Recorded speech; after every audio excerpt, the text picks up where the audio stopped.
भगवान विष्णु ने शंखासुर का वध किया, वो तो मरा, लेकिन उसका बेटा था जिसका नाम था मूर। तो मूर विष्णु को मारने के लिए तपस्या करने लगा। तपस्या किया, शिव जी को प्रसन्न किया। शिव जी ने कहा क्या चाहिए? बोले मुझे शक्ति चाहिए। शिव जी तथास्तु कहकर चले गए और फिर मूर ने देवताओं के साथ युद्ध करना प्रारंभ किया। ये मूर असुर देवताओं को रणभूमि में पछाड़ने लगा। सारे देवता त्राहिमाम कर उठे, भगवान विष्णु की शरण में गए। महाराज ये मूर का वध कीजिए, नहीं तो हमें मार डालेगा। भगवान विष्णु ने कहा देवताओं को आप जाओ युद्ध करो, मैं आपके पीछे पीछे आ रहा हूं। भगवान विष्णु रणभूमि में आए, मूर के साथ घमासान युद्ध हुआ।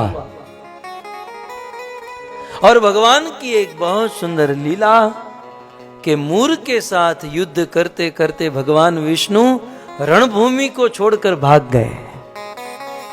ऐसे काम हमारे भगवान को बहुत अच्छे आते हैं। चोरी करना हो, झूठ बोलना हो, रण को छोड़कर भागना हो, बड़े एक्सपर्ट है इसमें। वहां जरासंध के साथ युद्ध करते हुए भागे, यहां मूर के साथ युद्ध करते हुए भगवान विष्णु भागे। भगवान आगे आगे, मूर पीछे पीछे। बोले भाग कहां रहा है तू? भगवान आगे आगे, मूर पीछे पीछे। बहुत दौड़ाया, बहुत दौड़ाया, इतना दौड़ाया आधा तो दौड़ा दौड़ा कर मार दिया।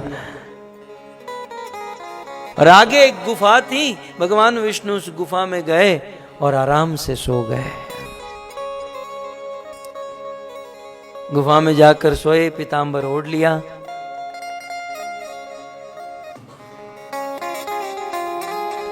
तो मूर और भगवान विष्णु का घमासान युद्ध हो रहा था और युद्ध करते करते भगवान विष्णु रण छोड़कर भागे।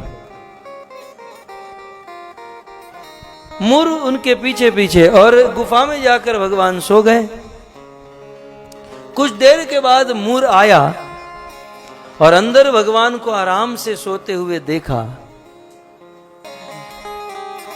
मूर को पहले तो बहुत क्रोध आया। बोले मुझे इतना दौड़ाया, दौड़ा दौड़ा कर आधा मार दिया और खुद यहां आकर आराम से सो रहा है। मूर ने सोचा कि काम करता हूं, ये सोया हुआ है, सोते सोते इसे मार देता हूं। यद्यपि सोए हुए व्यक्ति को मारना कायरता है। भागवत में लिखा है मत्तम प्रमत्तम अनुमत्तम बालम स्त्रियम वीरथम जड़म। ये 10 प्रकार के लोगों को मारना दुष्टता है, कायरता है। हमारा देश इतना सुसंस्कृत था भक्तों कि मान लो रणभूमि में किसी शत्रु के साथ युद्ध करना था और शत्रु का ध्यान कहीं और होता था, तो ये योद्धा कहता था सावधान, जरा देखो मेरी ओर मारने जा रहा हूं। और आज होता तो पीछे से ही वार कर देता, जैसे बाहुबली को। ऐसा ही था ना कुछ। ये कलयुग है। लेकिन आपने रामायण आदि में देखा होगा, सावधान करते हैं। सावधान माने अलर्ट हो जाओ, मैं अब मारने जा रहा हूं। ये वीरता हुआ करती थी। लेकिन ये मूर सोए हुए भगवान को मारने चला, बड़ी कायरता थी, बड़ी दुष्टता थी। हाथ में तलवार लिया और जैसे ही भगवान को मारने गया, पद्म पुराण में वर्णन है, उस समय भगवान से एक शक्ति प्रकट हुई। उस शक्ति ने 16 साल की युवती का रूप धारण कर लिया और देखते ही देखते उस शक्ति ने मूर की सारी सेना का विध्वंस कर दिया। और वह 16 साल की कन्या युवती जैसे मूर को मारने गई, मूर ने देखा कि अब बचने की कोई स्थिति नहीं है, अब मरता क्या नहीं करता। मूर भगवान विष्णु के शरणों में गिर गया और उसी समय भगवान की आंखें खुल गई। अब शरणागत को जीवन दान देना यह क्षत्रिय का धर्म है। मूर शरणों में आ गया।